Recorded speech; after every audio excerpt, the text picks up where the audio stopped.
Hello and welcome to another episode of the More You Know podcast. Today we have something super special for you. We generally like to talk about real estate, make it fun, make it interesting.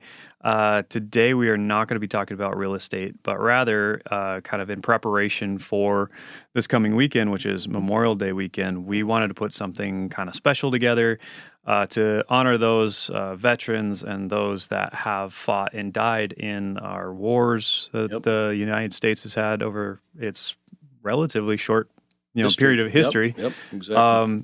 But we wanted to take some time out and honor those people and tell you some fun stories about one of my grandfathers who was just a very interesting man. And he was one of the greatest people I've ever known. I love this guy. Yeah, he's a great guy. He was fantastic. But while we were getting prepared for this, I learned something I didn't know. Memorial Day didn't start out as being Memorial Day. Nope. It was actually called something else. What was it? Yeah, I'm kind of a tiny bit of a closet historian. Mm-hmm. I'm out of the closet apparently now. But I find history very interesting, and this was started out as Decoration Day, and Okay. Decoration Day was kind of became a momentum after the Civil War, which was the most costly in blood and lives of any war the United States has ever had. Right. So these ladies would go out and start decorating the graves of the soldiers that died on both sides, and over time it ended up becoming Memorial Day, and it was finally made into a national holiday in not too long ago, 1971. Right. Yeah, it does seem like that. I mean, that's a while ago. However, it does feel like, wow, that should have been done way sooner than that. However. But yeah, that's a very cool fact that I learned from you, you closet historian. But I do weird stuff. I'm kind of. I'll sit out in the lines where the troops were, and I'll imagine exactly what that would be like in the first Gettysburg or something like that, and Antietam, all of that stuff. Right. So yeah, because you've traveled to a lot of those places. Yeah, I have, and one of my blessings or my curse. Some might say curse is empathy. Yeah. So I can generally put myself right there. Empathy. Yep. Empathy. Yep. Well, like we said earlier, we're going to be talking about our grandfathers because actually they all served in some capacity. Yes. Your father, all Michelle's of them were in dad, the Army. Yep, they're all in the Army. We actually have kind of a bit of a thing that we brought. This is a kind of a commemoration for this. This one actually belonged to Tom Trosit, Michelle's father. Michelle's father, but your dad has one too. Yep, my dad served, and both of them served at the same time during the Korean conflict. Right? Yep. So this is what our country does to honor the services. Once a soldier passes away or past soldier passes away, then they're honored with a flag of our country, and that's really important to me, and we love seeing that on the mantle in Dad's house. Absolutely. And that's Tom. Yep. And then that was also your father. Yep. And Granddad Moore. And then this one here, this actually belongs to the father of my mother, Cynthia. And his name was Paul Lassiter. This guy was He's awesome. kind of a surprise. We didn't know all this about Paul. He certainly, these were they're nicely displayed now. That's something that my mother did for him many years ago. But before that, they were sitting in a shoebox at the top of a closet in the back because he was just the type of guy where he just never boasted. He was super humble. But we're quiet. He had one of the best guys you'd ever see in your entire life, but had this little look, and he was wiry and he was strong as an ox. And he had that old man strength right away. Oh, it's I was married to your mother pretty early in life, and so I felt like I was in the best shape ever, which I was in pretty good shape. Funny enough, there aren't any pictures of this time of life. Oh, there are a few of them. we've You just seen. can't see them.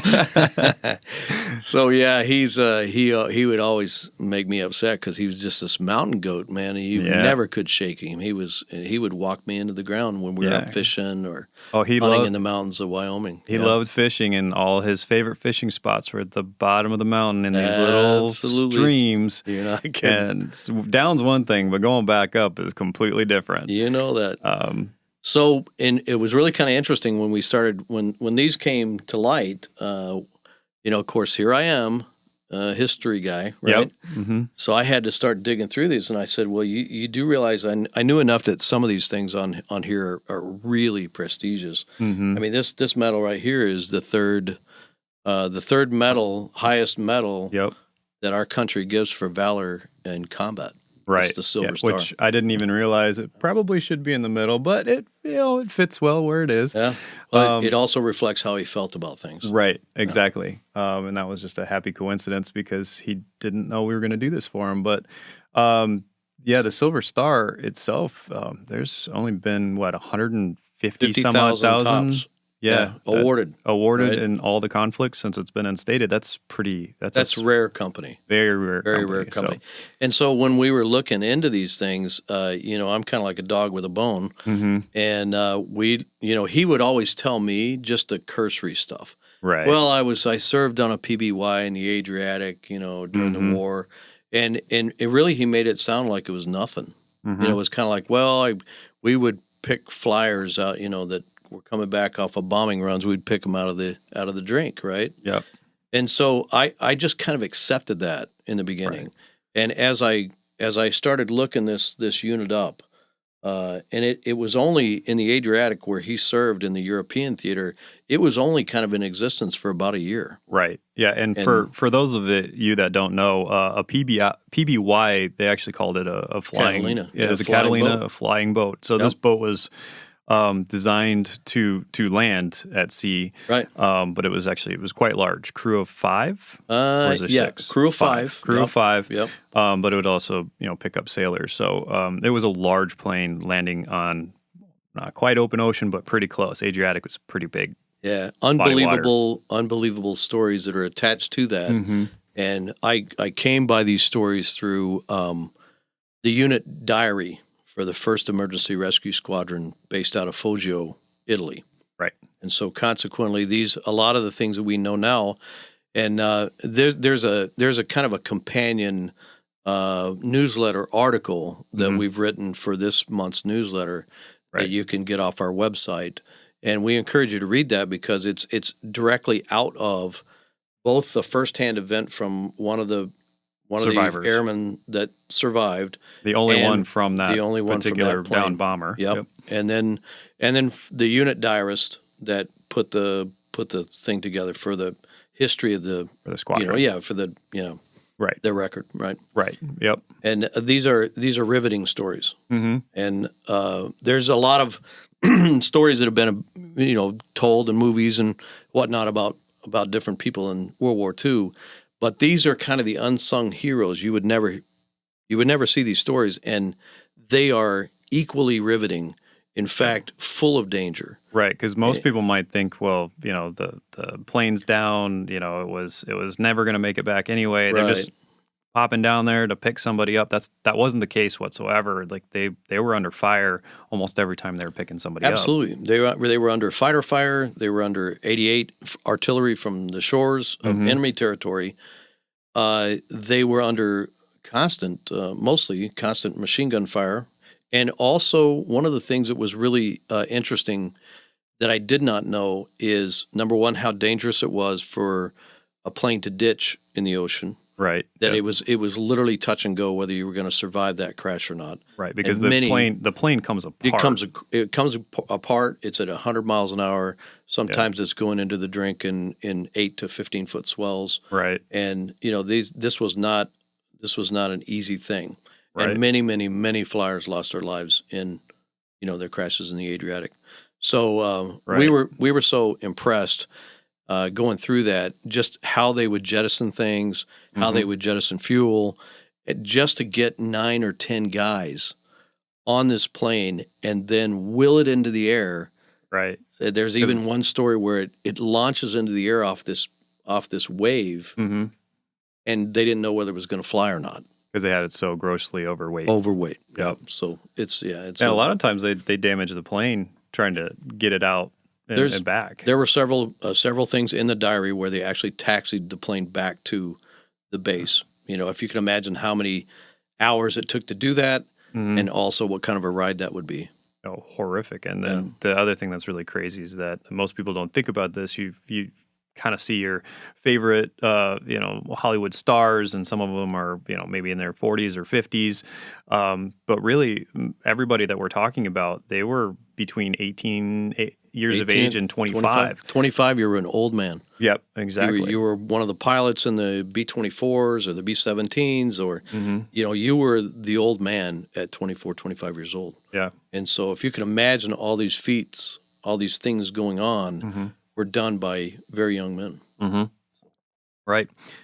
So, we wanted to kind of give you a little history of, this is the kind of guy who was super humble. It actually took many conversations over many years to even gather what we kind of got out of him firsthand. And then obviously you're, sifting through diaries and different things of the squadron to get what little information we've been able to put together. So I think that this story is rather common in that most of the veterans that lived this kind of a history in valor and battle, kept their mouth shut about a lot of it. Just couldn't, because he saw, just reading from the diaries that I've been able to personally read, some of the things that that he saw were really pretty terrible. Right. So we just wanted to shout out to all the veterans out there. In fact, we'd like to have you come out to our website a little bit. We'd like to do something special for you in the month of June. So, if you would do that, I'm going to let you handle that. But yeah. So like we said, we have a special offering that we'd like to give you. So we'd love for you to reach out. You can call, email our website. Travis will be putting it down below. But it's expectmore.com if you want to go out there and just reach out to us. And anybody who's a veteran, if they reach out to us in the month of June, even if they don't want to list in the month of June, we would like to extend this and honor this this special offer, and just thank you for throughout the year. I mean, throughout the year. Yep. We want to make sure that we just recognize the service that you've made to our country, and that we want to do our part to have things be a little bit easier on you. So right, absolutely, okay. Right. So, with that, we want to also say to everybody else who's about to enjoy a wonderful weekend, at least in Michigan, it looks like it's going to be nice and sunny. It kind of kicks off summer. But remember why Memorial Day is really around. Right. It's those who fought for our freedom so that we can do something this great, have a cottage, have a boat, have a, right. Freedom from, And these young men and women continue to fight for and die for our country these days. So we're encouraging, especially for anybody who has the blessing to know somebody from the greatest generation who's still with us. Right. We'd encourage you to make intentional time to go spend some time with them. Yeah. And then also for these young people that are 18 to 25, that same intentional time with them, knowing full well that push comes to shove, these are the folks that are going to be standing in the line of fire for us and for our freedoms. Absolutely. Take up that mantle. But thank you so much. That kind of concludes this week's episode. Kind of a little bit down. It wasn't quite as fun, and but not as peppy. Not as peppy. But you know what? I think it was really important for us to do. Very much so. And again, we appreciate all those who have stood and are standing in the line of fire. If you like what you've heard, regardless of is this one or a different one, you can look at all of our podcasts. They've all been videoed, so they'll be on our YouTube channel. We also have a podcast if you like to listen to those in the car. All of that can be found in the link below, thanks to Travis. And we just want to say thank you so much for stopping by. And if you haven't signed up for our newsletter yet, please come out to our website and sign up for the newsletter, because we have articles that accompany, in this particular case like this, It's really, I think you'd be blessed by kind of they're a little longer than they should be, but I just, if you're interested in the topic, whatever that topic is, we normally have an article that accompanies with it, and we Right. try to make sure that that's really valuable to you. Absolutely. Cool. So thanks again for stopping by. Have a wonderful weekend. Be safe. Make sure you remember those who deserve being remembered. And thanks again for stopping by More You Know podcast. Exactly.